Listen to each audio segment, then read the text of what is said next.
دغه خار و وینا مینا دواړه پکې لوستي ما دغه خار و وینا مینا دواړه پکې لوستي ما ستا د پېښور کوڅه کوڅه راته لا یاده ده او ژوند ستا سلګۍ سلګۍ کیسه راته لا یاده ده. د ډاکټر اسرارتل صاحب دغه شعرونو سره نننی زمونږ اتم کلاس دی. مونږ په تیر کلاس کې ویلي وو چې د باړه ګلی 11 فیصلې هغه به مونږ وایو، هغې کې مونږ 10 فیصلې ویلې وي، باقي 7 فیصلې هغه به نن انشاءالله وایو. په هغې کې 11مه فیصله دا وه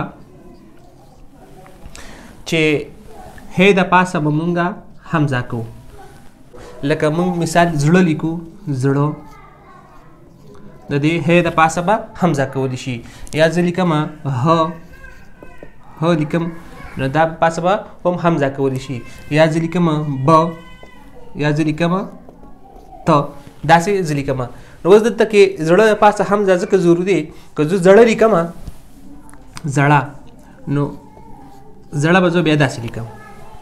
دا زړه دی او دا زړه دی، دې دواړو کې فرق شته. دا زړه او دا زړه، نو دواړو کې فرق شته. نو موږ به په زړه کې د هی د پاسه حمزه کوو.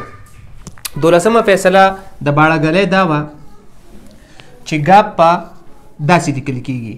زیاتره زموږ وروڼه په سوشل میډیا باندې ګاپ داسې لیکي، د اردو دا ګاپ لیکي، نو لحاظه دا غلط دی. داسې به لیکو، په دې کونډه باندې به لیکو، کاپ په ولیکو او دې ته به لاندې دا کونډه جوړه کړلی شي، دا به ګاپ په داسې لیکل کېږي. 14مه فیصله د باړه ګلی دا وه چې کې مونږ لیکو، ای کې به مونږ خین مینس کې راولو. کې هر ځای چې کې لیکل کېږي هغه به داسې لیکل کېږي. کې شو یا کېناستل شو، کېناستل، ټیک شو. دې کې دا خین نه ویل کېږي، خو دې کې به مونږ لیکو دا د باړه ګلی فیصله دا وه چې دا به لیکل کېږي. یا نښه مونږ لیکو، نښه، ټیک شو. دې کې دا خې دواړه خینونه، خې پکې هم راغلی او خین پکې هم راغلی، لحاظه ویل کېږي نه، خو دا به په لیکلو کې راځي. لکه کې، کېناستل او نښه. په دې کې به داسې نور هم ټکي شته دی چې په دې کې به خین لیکل کېږي، ویل کېږي نه، خو لیکل کېږي به خامخا. نو کې زیاتره زموږ وروڼه کې دا شانتې لیکي، څوک یې داسې لیکي، دا غلط دی. څوک یې داسې لیکي، دا هم غلط دی. او څوک یې داسې لیکي، دا هم غلط دی. داسې دا ټول غلط دي. کې به مونږ داسې لیکو. 14مه فیصله دا وه چې معدوله واو به، معدوله واو چې هغه لسې لږ کمزورې ویل کېږي، هغه واو به نه غورځول کېږي. لکه مثال مونږ خوله لیکو،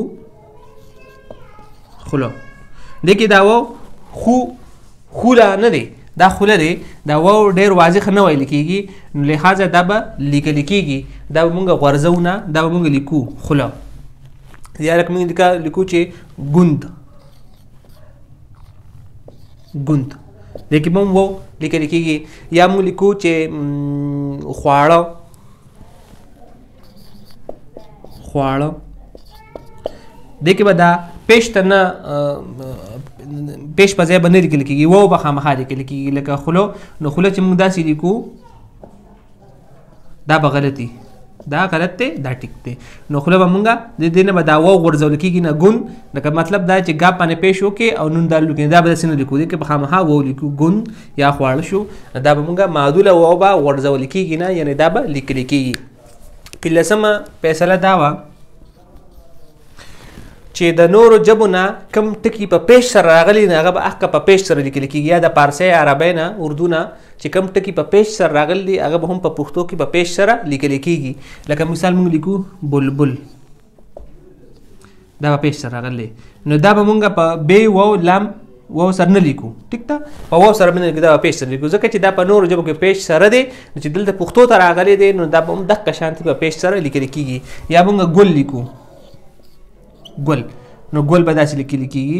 یا مونږ داسې نه لیکو چې ګل به مونږ ګاف واو لام داسې لیکو، نه، دا د بلې ژبې نه راغلی دی ګل، نو لحاظ هلته په پیش سره دی، نو دلته به مونږ په واو سره نه لیکو، دا به مونږ په پیش سره لیکو.